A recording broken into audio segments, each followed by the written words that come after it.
Smoking through it all, cause nothing in life lasts forever. We don't want these hoes, don't want the fame, we want the cheddar. Told her we can have it all if we do it together. You know I'ma pass the ball, but only to my brother. You know I'ma pass the blunt, but only to my sister. I'ma pass the bottle, pass these hoes off to my niggas. It ain't exclusive if it ain't an EMLN exclusive. It's your boy BQ, and welcome to the Low Key Facts podcast. We're in the beautiful downtown San Jose, 408 Silicon Valley, and I'm accompanied by an individual that I just met about 2 weeks, 3 Something weeks, like that. within that time frame.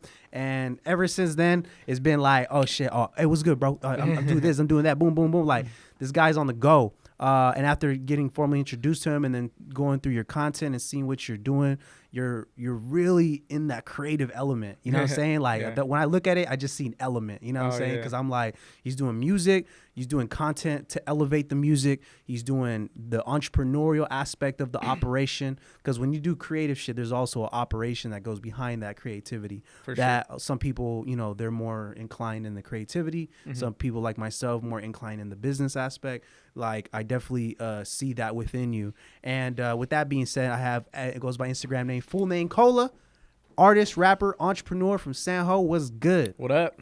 What's up, man? How you doing? I'm good, man. Happy to be here.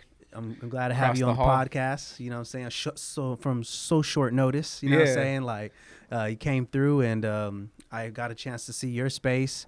And you announced that on social media recently that you got your own, operation at Local Colors. Shout out to Local Colors and the Digital Underground. Mm-hmm. So, yeah, man, how does it feel to be where you're at now? You know what I'm saying? It feels great. Yeah. Yeah, it feels great. It's like I'm still settling in. Yeah, I'm still moving stuff in. Yeah. The space is like way bigger than. Bro, that shit is big as fuck. Like AF capital. Yeah, bro. Like, it's too much space. So I'm like still moving stuff in, trying to figure out what to do with it all. But it's just like it's a blessing. Hell yeah, it's a blessing to be here. Hell yeah, it is, bro. Because a lot of people in this pandemic have been figuring out their situation financially or what.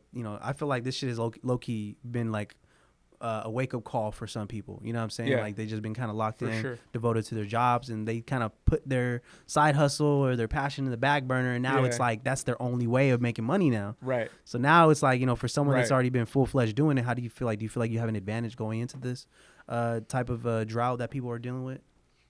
I don't know if I necessarily have an advantage. Maybe, but just kind of continuing to do what I've been doing. Maybe like a head start, maybe. Yeah, it's like what I mean by that is because like I feel like when someone is actually creating content, right? That's one. That's a form of marketing. And then you got people that are already making your product. Like your case, you have your own clothing brand. Right. You also have your own hustle with the Pokemon cards, which is hella dope too, by the way. We're gonna unpack that as well. Yeah. And you've already been doing it. So now that the time period where that's like a trending subject like entrepreneurship, that's where I feel like that was a fair question since like I feel like you already like in the motion. You know what I'm saying? Right. I mean, I'm just happy to see other people doing that as well. Like for example, my neighbor, he's an immigrant from Jamaica, and he's a phenomenal cook, and he's been working at San Jose State for X amount of years. Okay. Right, to pay the bills. He's got a family, all that good stuff, and this pandemic, obviously, there's no school. Yeah. So he's not working, and it's forced him to pretty much go back to like what he loves to do, which is cook his way, his food, Jamaican food, bro, Caribbean, like crazy good.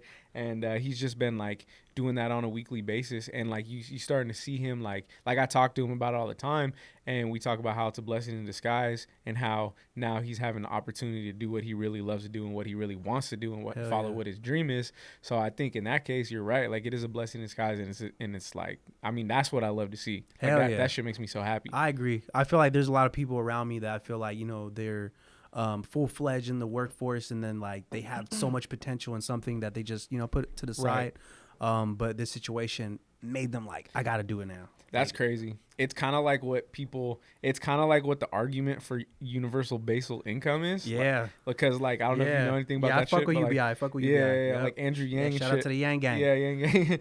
And he was always talking about how like if certain bills were covered or whatever, then it would like unlock hella things. It would allow people to focus on Facts. shit they want to do, which this is like almost the same effect, but like the opposite. It's like less. It's like less security, and it's more like now you got to figure it out, which is kind of better, honestly. I think it is better. I saw a post by Patrick Bett, and he said like what because I feel like the argument with like capitalism and all that shit is that people there's certain things that I agree that people should get help, like healthcare and certain things of that nature. But when it comes to like how we create our living for ourselves, I would prefer to do something I love and be able, because people do that in other countries, third world countries, like they're doing certain things that they know what they know best, and they make it a profitable thing, and it ends up being a part of their lifestyle as opposed to like waking up and clocking in. So I definitely agree with that. I fuck with the Yang Gang too. I've been fucking with the UBI concept because I think it's a fair thing, because every consumer in the United States created this big ass economy, right? And it only makes sense that we deserve equity from what we had created, especially in the scenario with tech companies, because their margins are like making $1 billion companies look like little dogs compared to their revenue. You know what I'm saying? I know they pass oil in trade. Oh yeah. Like within this decade, because oil has been the number one trade, like for years. But now that data, and Andrew Yang says that too, that people are profiting off of our data, like all the information that we're logging into shit, and they just like keep it and they sell it. And I know they fucking sell that shit because I fucking applied through Glassdoor, right? And then ever since then, these motherfuckers keep bugging the shit out of me through cold calls. And I'm like, dude, I applied through Glassdoor to get a job, not to get fucking called like a motherfucker. And they talk to me about shit I'm not even doing, like fucking school and shit. I'm like, leave me alone, bro. Nah, but that's real though. I think that's a very good point that you're making though. Like if people had the stress from like an unexpected bill, or the stress of like taking care of like the babysitter, or like things, just small things that are stressing for certain people that are just making it paycheck to paycheck, or they're just making under a certain margin. Like they can't do those things, which I agree with. And then but like this is instead of it being like comfort, you have comfort, so now do what you want to do. It's more like you have pressure, so you have to do what you have to do. And like I don't know, for me, I always like I think pressure is healthy. I think it's necessary. I always respond like better, I think, to pressure than comfort. Personally, I agree with that. I think 50 Cent some shit. If you don't know what pain is, you won't know what joy is. So it's kind of like you need something of a negative aspect to make it positive. It's kind of weird. It's like yin and yang type shit. I don't know how to break that down. No, that makes sense. And it's just like it just you have to, man. It's like survival at that point, and like then you gotta for people that don't know, that consume the Silicon Valley content, you gotta understand, living out here is a flex. Like people really can't like sustain themselves, like for real. Like there's people having to live with their parents for a certain amount of years, save up, and then buy a house. But most people, like, they might not even buy a house out here. They'll move to the valley, they'll move to Arizona. I know a lot of people are like in this hype right now, moving out of California because Elon Musk, all Texas. Texas. There's all these variables that are making people want to move out of Cali. But it's definitely hard as fuck to live out here. Like it's definitely not like the average, full-fledged sustainability type shit. I feel like if you're but doesn't it scale, like if you're making, for sure, because it evens out, because like the cost is higher, that's what I'm saying, but the opportunity is higher too. But typically, it's like, I don't know. But imagine if you had imagine if you were making hella bread, but you were living in like Pennsylvania. Oh, real shit. You probably collected. Nah, there's how you could get like an apartment for $300. What was that girl? Dude. That girl over there, she said that she was living in Vietnam before she came over here. Oh damn. And she said she was paying $300 for a big ass house. I believe it. And I was like, I never knew it was that cheap over there. But at the same time, the cost of the dollar might cost more over there. 100%. Yeah, man, it's crazy. But you're in Vietnam. Yeah, you're in Vietnam. which I've never been there, so I can't speak on it. Yeah, they still got they still got C4 and mines on the floor and shit from the war from like 20 years ago and shit. Really? They really Hell do? Yeah. Have you seen the movie? What was that movie I was obsessed with the 9 Bloods? The 5 Bloods? The 5 Bloods. The 5 Bloods. Oh, I haven't seen that shit. Shit's fucking fire. Watch that shit. Isn't like Morgan Freeman in that? Or am I tripping? It's definitely a black dude. What's that? That's dude? fucked up. What's his name? Not like. Fuck, what was his name? Samuel Jackson's in it? No, shit. Now there's I just definitely look hella bad. I see, just now look I gotta so pull it fucking up. racist No, now. no, Fuck. no. I swear, like, let me see. isn't like Michael B. Jordan? Yeah. Okay, all right. Oh wait, no, not Michael B. Jordan, but the dude from the same movie he was acting in. What's that? Chad Boseman, the guy from Chadwick Black Panther. Boseman. Yeah. Okay. All right. Damn. Yeah. So, Let's. now I gotta pull can up you the just cast. take this part out of the podcast? Nah, bro. I like fucking. That shit is like. Nah, it's all good. Damn, bro. People bro. like this natural shit. What was I gonna say? Yeah. So here's the cast. I have blah, blah, blah, blah, right. It's some hit. Oh, Donald Glover's in it for sure. I know for a fact he's in that. Damn, why don't they show it like and just list it? Oh yeah, here we go. Delroy Lindo Paul.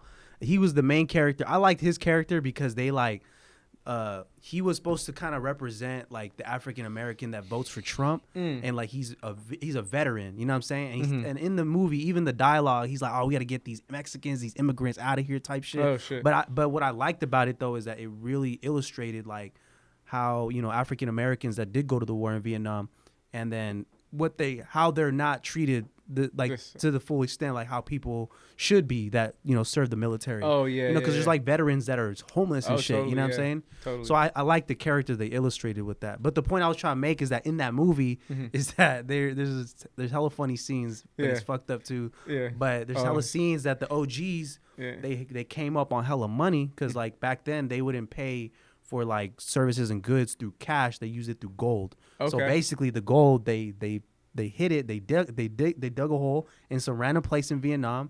They left it there. 20 years later, they're OGs now, veterans. They're like, we got to go back to get that shit. Oh, so they go back, and the movie's about them going back to go get it. Oh shit! It is fucking hella funny and it's hella dope. Yeah. But there's fucking landmines and some of the characters get affected by that shit. Oh damn! So that's why it's definitely worth watching. Still today, there's landmines, huh? That's crazy, and that's fucked up. You know, you could be a kid just living there, and the fucking I'm pretty sure there's already cases of that shit. That's why rent's $300. And that's why rent is $300.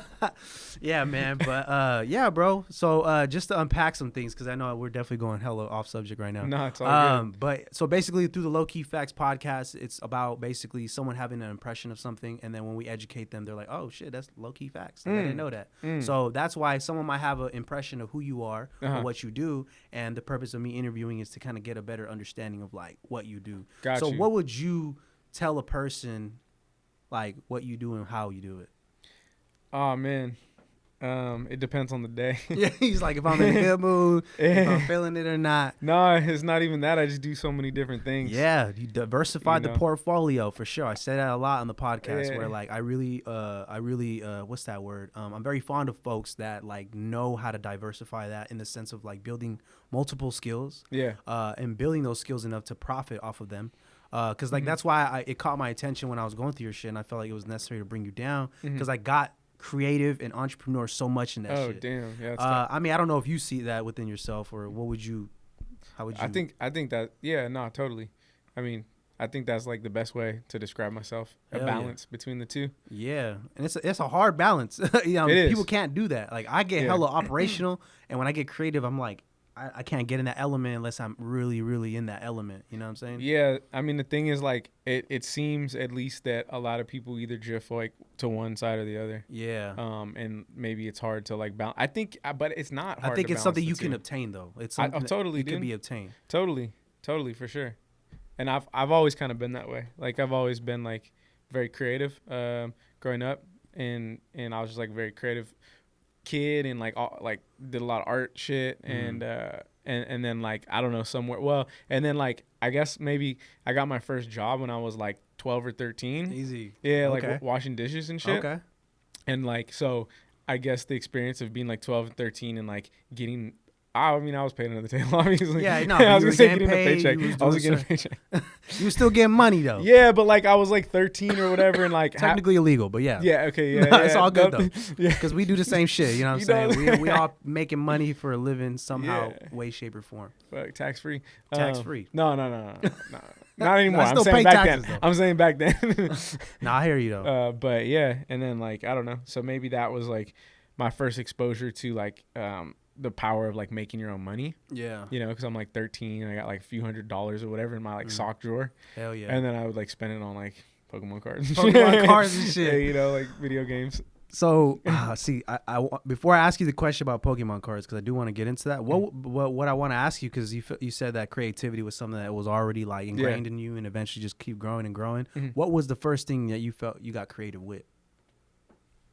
When I was in maybe first grade, I used to make books about like monsters. Oh, easy. Yeah, like I would, like your own storyline type shit. Yeah, that's fire. I would like write stories about like Frankensteins and like werewolves and like ghosts and things of that nature, and I would write the stories, and each page I would like illustrate it as well. Dude, that's fucking sick. Yeah, and I recently found one a few years ago. It was hella funny.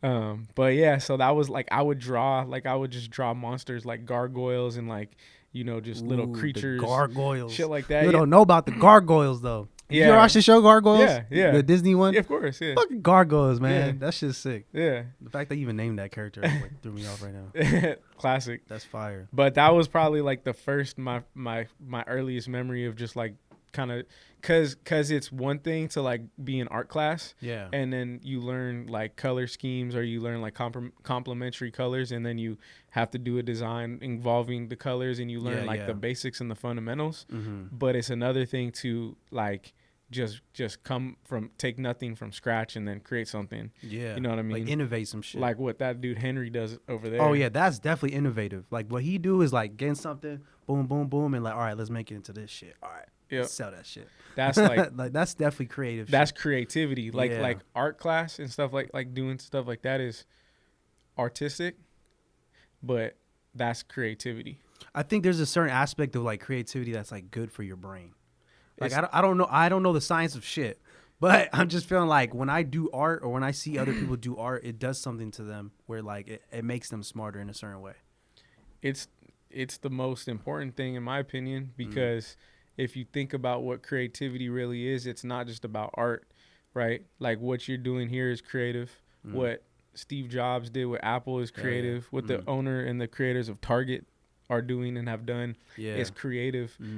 Jeff Bezos creating Amazon. It was a creative solution to a problem that no one even knew existed. Yeah. So whether or not you look at Jeff Bezos as an artist, you're not gonna probably look at him as an artist. Yeah. But what he did was creative. He created something, and so like, in my personal opinion, creativity is the most important thing in the world, because it is what we use to continue to push it forward. Whether to evolutionize the human race. That's it. Like creativity, shit, bro. Look at 20 years ago, how shit looked.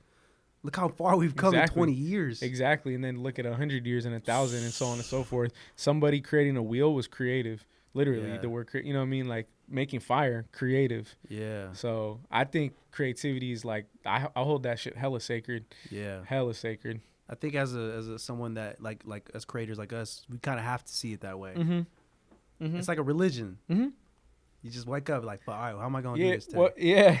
Or I guess, maybe. It's just like a way of life, you know? It's just like, it's like in you. I don't know, maybe. No, it is. I'm fucking everything you're saying. I agree with it, because I feel like I approach the day like, okay, how can I conquer EMLN today? Yeah. And how can I really push it forward? Even if it's just like a small percent closer to my goal, it's still forward. Totally. You know what I'm saying? So like, how do you approach the day? Like, you feel like, is your day built around all the creativity you're doing, or you got other responsibilities that you're balancing as well?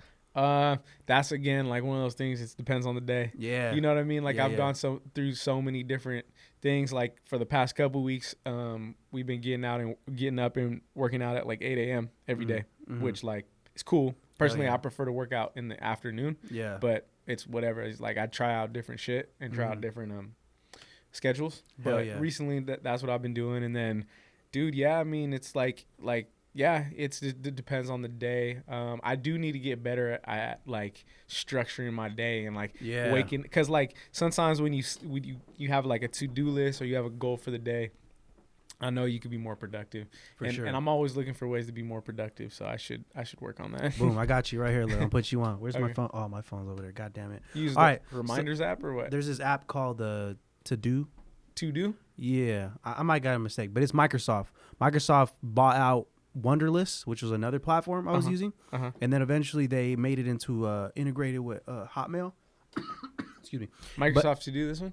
Yeah, that one. So get that one. That shit is probably the best one I've ever had out of all of them. All right. So what I like about it is that like I always pull up my browser on my computer because I be on my shit here and then I have it on my computer. So normally like for me, like what I do is that when I wake up, I like to work out in the mornings and shit too. I'll literally wake up and put everything, bro. I'm talking about everything I'm doing that day. I'm talking about eat, shower, smoke weed, hang out this, do this, buy this, blah, blah, blah, boom. Yeah. And basically I write that in the very beginning of my day. And then as I'm progressively adding, I'm just knocking it down. And what I like about it is that it shows you what you've done, like the time and shit.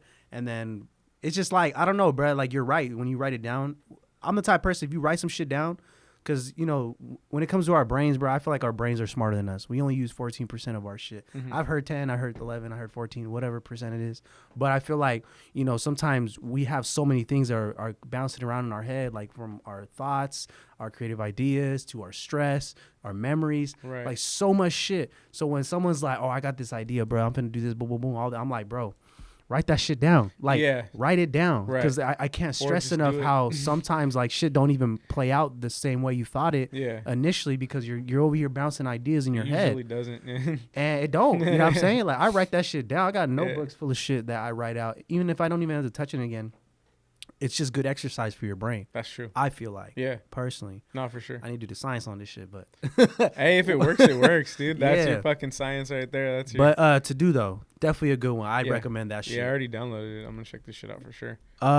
So yeah, bro. So I guess another question I have for you is that like, so moving into. Oh wait, actually no, I'm not. That's going too fast. Pokemon. I gotta unpack this shit because my brother just put me on, like I told you off camera last time, that my brother was putting me on the sports cards, and I'm starting to learn more about the market with the sports cards and shit. Right. But I didn't even know about the Pokemon market. I never been a Pokemon head like that. I fucked with the Pokemon movie. Yeah. I fuck with Mewtwo. You know what I'm saying? Fuck with those little characters. I always fuck with Pokemon because he's just, I mean Pikachu because he's the main one. Right. That's like the LeBron James for NBA and shit for Pokemon. So. Obviously you mentioned to me that was like already something you were into. So at what point did you realize it was actually something that was like business related that you can make money off of it? The Pokemon market really took off this year. Really? Yeah. So it's fresh. No, I mean it's not fresh. It's not fresh. It's been around. Okay. It's been around for a while. Okay. It's been a thing, but like as far as it being like what it is currently, it wasn't until this year. Like as far as the potential, you know, just like the crazy numbers and shit with it. Like the sneakers, like how the sneakers was already relevant. They already had those same pairs of shoes selling like for low margins, and then eventually started getting crazy, like 500, 600. Exactly, and that's where it's at now. So. Yeah. So what's a good Pokemon card? What's a good Pokemon card? Yeah. There's a lot. He's like, Charmander. Oh, man, I should have brought some. You should have told me I would have brought it. I got them in the other room. Shit, bro. We'll get them later. Yeah, it's all good. All right. Fuck. What's a good Pokemon card? That's such a... I mean, the Charizard. Any Charizard. Any Charizard. So is that like... What is that like so you gotta so the reason I'm gonna ask you, like I really genuinely don't know this shit, so I'm asking it so for the audience they want to know and they want to maybe start getting into it. Is Charizard like a one specific like character, or is that like a species of multiple, you know what I'm saying? Like how does it work? So Charizard is a character. He's the final evolution of Charmander. One of the original starters. I know Charmander. Right. Gen 1. Yep. You had you had Pikachu, Bulbasaur, Squirtle, Charmander. Charmander evolves into Charmeleon. Charmeleon evolves into Charizard. Damn. He's the final evolution, and he's like the most badass. Really? He's a dragon. And he breathes fire, so he's just fucking way more savage than any other Pokemon. And his card was like the most powerful back in the day, so like everyone wanted it, and he was like one of the I believe that the Charizards were printed, they're more scarce. They had a lower print run than any other card, which creates value too because they're more scarce. But yeah, like and then over the history of, you know, Pokemon cards, every few sets or so, you know, different Charizards come out, and but for like the general rule is that like a Charizard is not every Charizard's worth hella money, but like a fucking specific one of the evolution can be worth more than the other. Yeah, like just like there's different Charizards and they're all like that's where the money. Now I'm getting a little sense of direction now. Okay. Yeah. So, with the so is the OG card the one that gets the more love, or is it the more of the evolutionized modern version of it? Depends. So like how you said, like there's different evolutions of it, right? Yeah. So is it like the latest one that probably is going to be worth more, or is it the one that started it all? As far as value goes, what's worth more? It totally depends. It depends on condition, and it depends on the specific card. Okay. So like for example, you would think like the most OG one would be the most valuable. In most cases, that is true. Mm-hmm. But like for example, there's a shiny Charizard that came out in 2018, maybe 2016 to 2018. It's from Hidden Fates, and it's fucking, it's like, dude, I think it's going for like 1,000 right now in a PSA 10, like in like a mint condition. Okay. You know what I mean? And like raw, like if I just had the card not graded, which I do have one. And those ones get graded too, Pokemon cards? Yeah. Oh yeah, totally. Oh shit. Oh yeah, same that. PSA. Yeah, same people that grade like. Same companies make the cards too, or is it different companies that makes the cards? Yeah. No. Because you know how they have brands for like the sports cards. I don't know if that's right, how like it works. Tops and shit like that. Yeah. No, so like there's a grading agency. It's called PSA. Okay. And I remember my brother was talking about that one. Yeah, and you like submit your cards. It's like PSA 1 through 10 or some shit like that. Yeah, like how they grade them. Exactly. Okay. Exactly. So like 1 is like the worst possible grade, 10 is the best possible grade. Okay. And there's like a couple others like BGS and now CGC. I collect comics too. Comics you get graded by CGC. They started doing cards again, or now. But so back to the shiny Zard, like I could. Like right now, if you have it raw, you could probably sell it for $700. I have one. I bought it for $50 off of someone on OfferUp. Yeah. I got lucky. Yeah. Because otherwise, like, so you could have pulled it from the pack. I didn't pull it from the pack. If you did, that would have been sick. Some people still pull it. They still got Hidden Fates decks out there. People, or not decks, boosters, but in boxes and shit, people are pulling them. But anyway, to answer your question, like that specific Charizard is valuable because it was like the first Charizard in a Pokemon set, because every year they release new sets. I got you. Kind of like, sports cars. It makes sense. And that was the first time in like 6 years or so that they had Charizard in a set. And like it wasn't even hella expensive until, again, this year. Yeah. And then I don't know, the dude sold it to me for $50 and I was like, all right. And now, like, dude, now I could sell it right now raw for like $600-$700. I'm gonna get it graded. Hell yeah. Hopefully be able to sell it for $1,000, but I'm gonna hold on to it. Hell yeah. But then the old one, like the vintage ones, like the original Charizards, the base set ones are always gonna be worth a few hundred to thousands. You know what I mean? I mean, the most expensive card you could get would be a first edition base set Charizard. Base set was the first set of American Pokemon cards.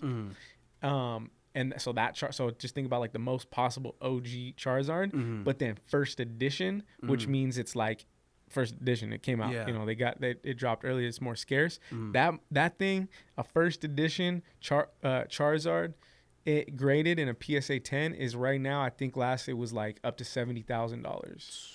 Yeah, that's crazy, bro. And just for like a fucking piece of card with a picture on it. But at the end of the day, part of that culture, it's like very valuable. Totally. That's crazy. I mean, dude, some people are paying $70,000 for it. Yeah, bro. I'm definitely gonna add that to my collection. We're gonna talk about that into details because I need to play that game as well. Yeah. What's a good card that you would recommend someone to start with if they want to get in the game? For what purpose? For like if they want to get a Pokemon card and they want to start flipping them, like legitimately just to flip them, what would be a good card you'd recommend for them? Well, the reason I asked for what purpose is because if you were talking about for collecting, because like I also collect, you know what I mean? For me, it's not just only about the money. Yeah. Like I love like opening packs and pulling out cards and shit, or I love looking at them or having them. Yeah. So if you're a collector, the rule of thumb is always collect what you love. You know what I mean? Don't be because you don't want to get caught up on what's the most expensive, this, that, and the third. Just collect what you like. Yeah. Collect your favorite characters, or you want to collect the full set, collect the full set, whatever. Yeah. But if you're talking about flipping now, if you're talking about flipping, you know, what you could do is you could go on eBay and look for, you'd probably want to look for raw cards in the best possible shape, find them, pay whatever price, and then send them in and get graded. And if they get a good grade, like if you get like 9s and 10s, 10s are really hard to get, but it's possible. Then your card that you maybe paid $50 for could be worth like $250 now. Oh, that's pretty smooth. You know, that's a pretty good. it's pretty good layout, honestly. That's probably like the most accessible way to go about it, unless Yeah. you're gonna go local or like do what I do which is like try to find full collections and just buy them out. And shit. How do you find full collections? Man, that's He's the like, I sauce, can't give bro. you too much. I can't give you too much. I'm assume that you find the local spots that are like low key. And maybe they Craigslist. collect them. Oh, Craigslist, of course. Word of mouth and Craigslist for the most part. Mm. Yeah, like the recent collection, I drove down to Fresno to buy it, and it was like, Damn. yeah, it was like 10,000 plus cards, like a bunch of sealed stuff. Hella like. Oh, he just sold it like, oh, I got all these. Like, you want them? Yeah, yeah, it was crazy. It was crazy. There's a lot of people that got like shit just chilling in their attic. Oh yeah, they just chilling on $10,000 card. Bro, there's definitely there's definitely some people out there chilling with a first edition Charizard somewhere just in their house. Just a $70,000 card just fucking laying just there. sitting somewhere in a fucking box. Man, that's hella true. Cause I mean, I feel like my brother, he was collecting football cards from when he was a kid. Like my brother was born in '84, so like from '84 to like 1994, before I was born, he was buying cards, and then he just had them, and they've been chilling at the house for hella long. And then eventually, I kind of looked through them, and I picked some of the ones I like because I'm a Niner fan. Go Niners! And you know what I'm saying? Fucking got a Jerry Rice, got fucking Joe Montana, all these like all the goats and shit. Yeah. But I never looked at the value of the card. I haven't yet to this day. Oh, damn. But they're on my wall in my room. Oh, You know what I'm saying? You should But check them out. I'm definitely gonna check that out. I don't now know that we're having anything this about- conversation. I'm over Yeah. here having eye-opening moment and shit. Exactly. So, all right, we definitely unpacked some shit for the viewers. For the ones that are trying to get into the Pokemon game, I'm definitely interested now. You know what I'm saying? I might tap in. So more in regards of like your rap journey and your artist journey and basically like the things that you accomplish and are trying to do. One of the things that caught my attention was like the freestyles. Oh yeah. Like, I fucking love the archive thing that you have where like something out the archives and even the stories that you mentioned where you said that you met Isaiah Rashad and he was like, oh, send me some beats or whatever, and then you sent him over some stuff and he ghosted you. Yeah. So like tell me a little bit more about that situation. That specific situation? Yeah. Oh, Because Isaiah Rashad, for the ones that don't know, is an artist on Top Dog Entertainment, and he's pretty popping. But yeah. Yeah, I was just at a donut shop I was living in LA at the time, and I was just at a donut shop downtown. Okay. And I was like, and this fool was in front of me in line. Yeah. And I was like, I think the that's donut Isaiah shop. Rashad. I was like, it's yeah. Isaiah Rashad. So I was like, so I just introduced myself and I was like, hey man, like, you know, I like your work. Named a couple songs or whatever, and then he was, oh yeah, we started chopping it up, and I was like, told him I produce. He's like, yeah, send me some beats. I'm recording something right now, and he gave me an email. So like I went home and like spent like 3 days just like making hella beats and shit. Yeah, trying to make the best beats, and I sent him, and then just like never heard back. I wasn't like, you know, I don't know. I was like, yeah, I might not ever hear back. Yeah. But in that moment, though, you're hella optimistic. Though. Yeah, you're I mean, like, you got to you encounter someone, it's like opportunity. You know, you got to take advantage of every opportunity. Period. No matter what. Like, you got to give it your full effort. And if it doesn't amount to something, you can't be discouraged. Because, like, there's hella people, like, even myself at times, you try your best at something and you fail. And you could be like, oh, man, like, you could be hella discouraged and be like, fuck that, I'm never gonna try again. But like, nah, bro, like that's not it. Like that's not the way. You gotta struggle through it, and definitely you gotta give it your all, no matter what. Always, so anyway, man. that's all in, bro, for sure. There's something, the quote to kind of piggyback that is, the only real failure in life is the failure to try. You know what I'm saying? Some people quit on their minds before they quit in physical form. Like, this is true. They're already just thinking about it in their heads of how it's going to mount. Like, a situation like that, for example, could be like, oh, I'm never doing this shit again type shit. Right. If for someone that may be like in a...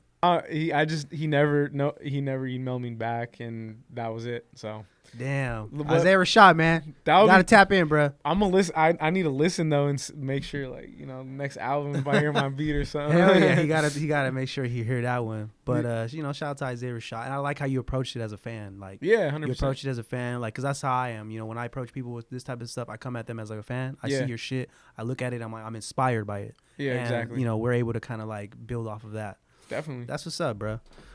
So back to the archives and the freestyles, like, so, like, how did you feel comfortable enough to just like put out content of you rapping and freestyling? Because I feel like a lot of rappers don't put out visuals of them rapping because it's more like production, and as opposed to like that, I feel like that's more like documentation. Yeah, you're creating and you're like on the flow, on the go. You're not really worried about all the views and all that.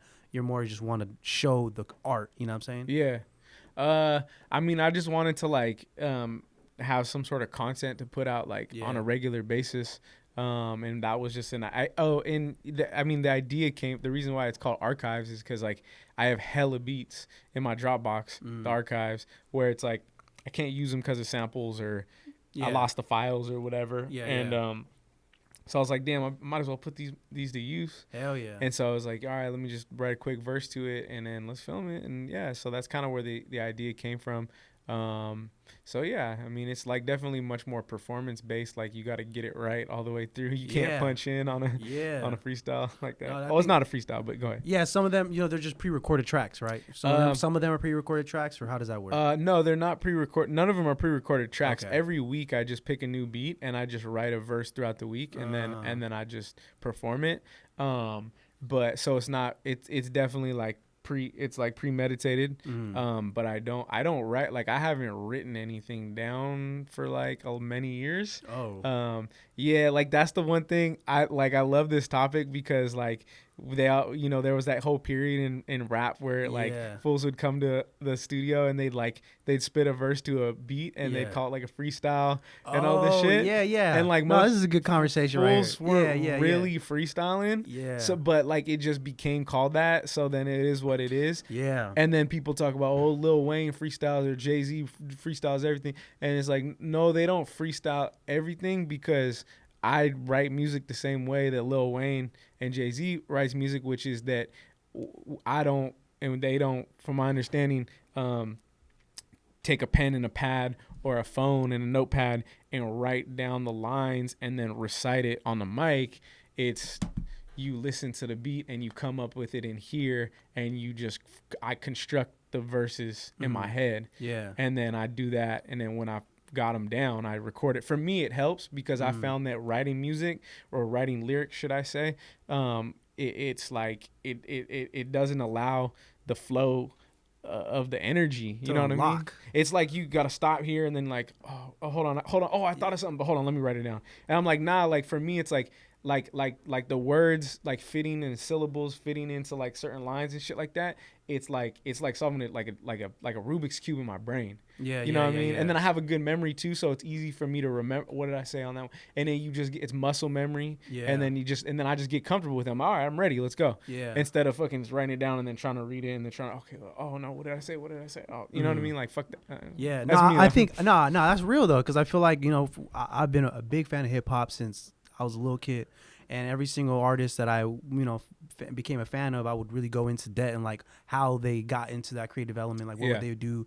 And, I did hear that same thing about Lil Wayne and Jay-Z freestyle. And the definition of freestyle has definitely changed over the years, because even Thizzler does like these freestyle things, but they're all pre-recorded tracks and they just mesh them together and it becomes a mix, and then it's a freestyle cipher. But it's really like not the same thing that you're explaining. Like you can't just hop in the booth and just actually go. But if you can go, you're probably gonna create the most authentic shit because you're like in that element. Yeah, exactly. That's real. Like if you're gonna freestyle, like bro, like freestyling is like that's how I started with rap, was like in high school, like actually freestyling. Like we'd be at lunch and then like someone would come and just like start beatboxing and shit, or smacking on the drums or on the table, and then really freestyling, like just making shit up. And like that's a dope exercise. Like that shit's fun. But like I would never like try to make a song out of it. Like I have in the past, but like that's a real freestyle, and that shit's fun and that shit's cool as fuck. But like you're not gonna get as like, you might not get like the crazy quotable bars, or you know what I mean? Oh shit, like, but you might get some fun shit, and it's more about the experience. You'll get the vibe, you'll get that element. Like, I'll feel what you feel in that moment. You know what I'm saying? That's what I love about music, is that music, it will give you that connection, you know what I'm saying? Like for listeners, like if you find some shit that really gets your rhythm going, you like, fuck, bro, this shit low key jamming right now, you know what I mean? But like there's certain songs that you could tell, like for amateur artists and people that are still coming up, you could definitely tell their flow is like written. Like now that you're explaining to me, like I can see it more now that I like reflect on the music I listen to. Like I can see who's actually flowing off of something that they're in their element with, or something that they're written with.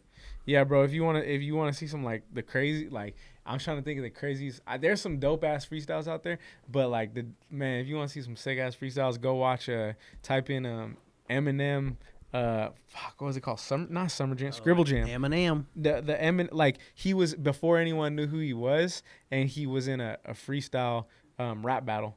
You know what I mean? I think I remember. Yeah, he used to do rap battles. I mean, 8 Mile, they showed a little bit of it, but no, but like the real shit, there's footage of the real ones. He had like weird hair, didn't he? Nah. He had like a square box. Nah, he's wearing a Nike hat. Oh shit! And he's just going like cause then you gotta come up with on the spot, but then you could tell like he's got like a few bars in his inventory. Mm-hmm. You got some in the inventory, and then like you hit him with it, and then but then like you gotta come up with shit on the spot too. Yeah. Or idea, fuck. They're like we could watch it. I got some. I love watching people like really freestyle. We should probably do some like reaction videos to like hip hop shit. That'd be pretty dope. Some ideas. You heard it here, folks. And so, yeah, man, I guess the last thing I want to talk about, just to kind of like emphasize on, you know, because a lot of the brand stuff and the culture stuff I highlight is mainly San Jose, mainly Silicon Valley. I do highlight other artists globally, like not just in San Jose, like Australia, Puerto Rico, New York, whatever. Like I'll write blogs and shit. Like I do like a lot of content highlighting the culture, period. But at the end of the day, our home is Silicon, San Jose. You know what I'm saying? Yeah. So growing up out here, how do you feel like, how has the culture changed since the beginning of time till now? Well, I wasn't here at the beginning of time. Really? You said you did mention that you were living in LA. Yeah. Were you living there the whole time, or were you just there at a time period? No. My bad. I meant like beginning of time, like. Oh, you talking about like 1777? No. Established in 1777. No. I mean, like, you know, when you was growing up and shit, like your time period living in. I mean, shit, dude. I don't know. I mean, what, like, how has the culture changed, or how has the city changed? I mean, in the sense of like the music scene, in the sense of like the art community, local colors, like all these things that are coming up in our community that now shed light on the culture. Because you are a part of the culture, whether you admit it or not. You're a rapper. You make clothing. There's so many things that put you in this category. Definitely. I don't know. I'll be honest. I spent so much time trying to get out of here. Hell yeah. I spent so much time trying to get out of here because, like, at the beginning, like, we used to have there used to be a venue in Santa Clara called, oh man, I don't even remember what that shit was called. Someone Aura Lounge maybe, or something like that. Taste? No, not Taste. Is it a club? Yeah, it was like a club, like where they would. It was a venue. Yeah. It was the only venue that we had out here at the time, because we don't have a venue in San Jose. Yeah. You either go to Santa Cruz at the Catalyst, or you go up to. Oh, you're talking about like hip hop related? Anything. Yeah, whether like you're for performance arts, is that what you're saying, or no, for concerts? Oh, okay. What I'm saying is, okay, look, if like name an artist. I don't know. That's known. Cuddy Banks. Okay. No, I'm saying name an artist like nationally. Yeah. Okay. Fucking Taylor Swift. Okay, well that's too fucking big, bro. So too big. All right, let me do this. Size. All right, go. Because if Taylor Smith, if Taylor, what's her name? Swift. Taylor Swift comes through, she's gonna perform at the SAP Center. Yeah, all Saratoga and Cupertino finna be there.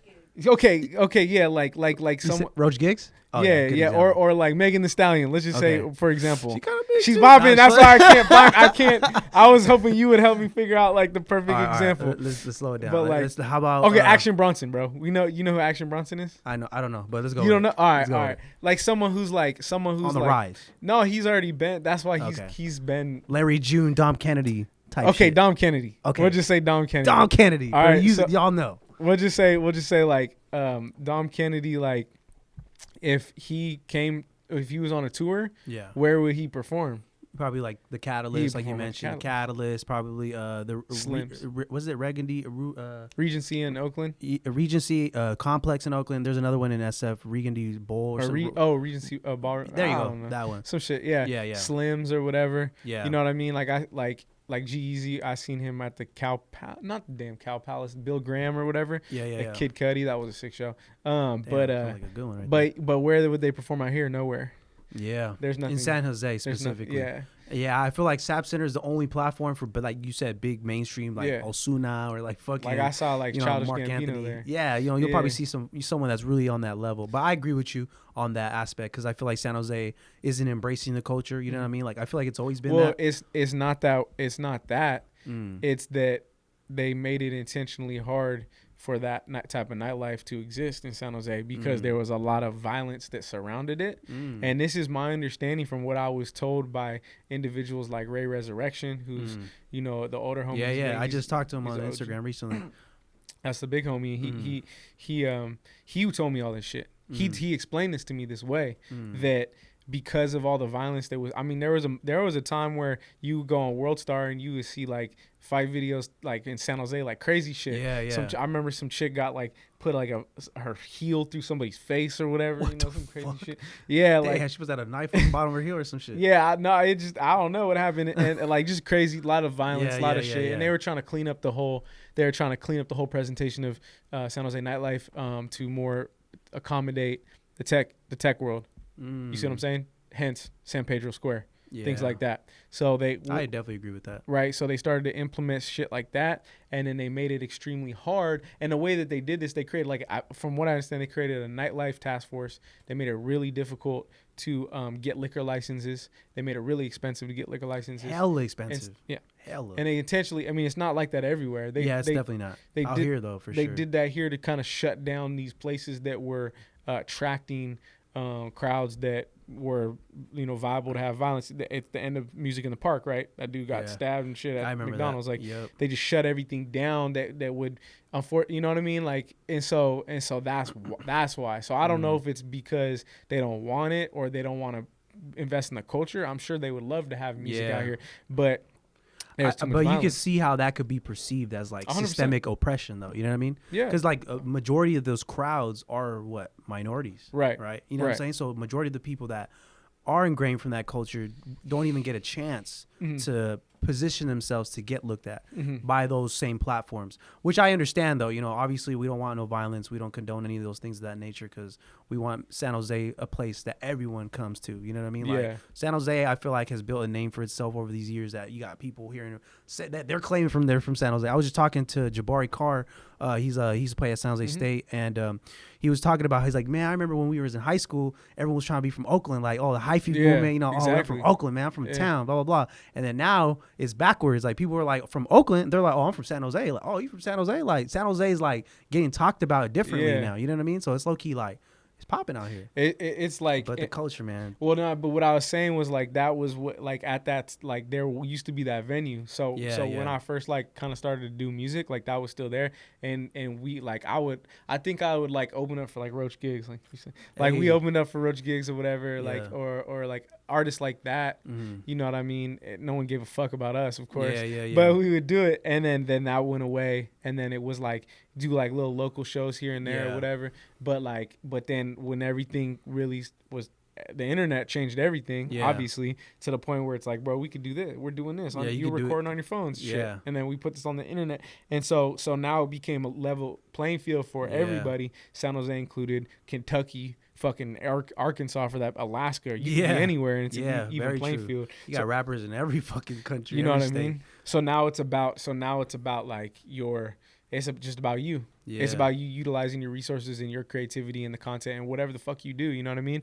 And so like, so now it's like it feels like there's less of a chip on your shoulder, because back then I was like, man, I'm trying to get the fuck out of here, dude. San Jose, like, what the fuck's going on out here? I'm trying to go to LA, and I did that, and it's like, but now I'm like, you know what? Like, I got everything I need. You got resources. You can do whatever. You do from anywhere. So, and it's cool. I feel like it takes a chip off everyone's shoulder, and people are more like not proud or whatever, but they're just not tripping. Like this, I'm where I'm at. I'm from here, whatever. Exactly. So it's cool. I agree with that about the playing ground, because like there was a time period where I was like, when I started EMLN in 2015-16, it was strictly about clothes. I didn't do podcasts and anything. It was just clothes.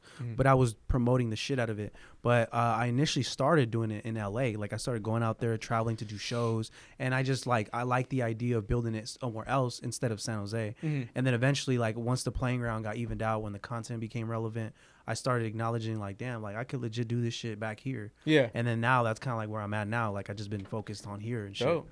But that's hella real, bro. I agree with that shit 100%. There was something else you mentioned, but I lost my train of thought. It was about the venues. So what do you think about, what's your thoughts on like some of the venues that try to do stuff of that nature, like Back Bar, I know Aura had like, you know, Shoreline Mafia. They had like, Yeah. you know, they had Nipsey in the past. You know, Yeah. all different types of play. But obviously that there's like loopholes because there's promoters that get involved, and then you know, politics. Well, those are of that club nature. appearances. Yeah. That's different than a show, right? They pay Nipsey $5,000, whatever. They pay him. I don't know, fucking know. You know, pay him X amount, and then he comes, he makes an appearance, he performs a couple songs over his songs, he kicks it. You know, drinks. People are attracted to go to that specific club that night because the presence of a celebrity is going to be there. You know what I mean? That's different than a show. Yeah. You know what I mean? You go to a Nipsey show, we're talking different. 45 minutes Nipsey straight songs. Nipsey. He might bring Sounds out amazing, by the way. Yeah, right? Like that would be No, that's real though, because that's a very good point. I think if I was an artist too, I would probably look at it the same way, because I do see the opportunities that exist within the clubs where they do have Nipsey come through, because they had, I think, Trax a Million and Ziggy opened up for him prior to that. Yeah. But it's not the same experience of a show though. Yeah, my boy they're the ones who booked him Nipsey for it. He told me the story of when he picked up Nipsey from the fucking airport and shit. Oh really? Yeah, he said he was kind of a dick or something. I believe it. I don't know. He said he was in a bad mood or something. Bro, I heard Nipsey only performed for 15 minutes that night. But that's what I'm talking about. I heard like he only performed 5 minutes. Yeah. I don't think he was fucking with Sanho, bro, at that time. No, he said my boy said it was like also at the point of his career where he was kind of like not irrelevant, but remember he kind of. I think he went. I think that was right before he went to jail. I think he went to jail for a time period, and he got, because I remember the story where Nipsey Hussle got his studio raided, and then the cops, they took everything, archived music, all that shit, and then he basically went to jail. But before he went to jail, he signed a deal which kept him relevant. So when he got out, he got the money and then invested it, and then that's how the marathon, all that shit kicked off. Got you. So maybe it was probably right in that time period, you know, for all we know. Bro, that's crazy. What about the fact that what about the fact that somebody fucking booked Chris Brown?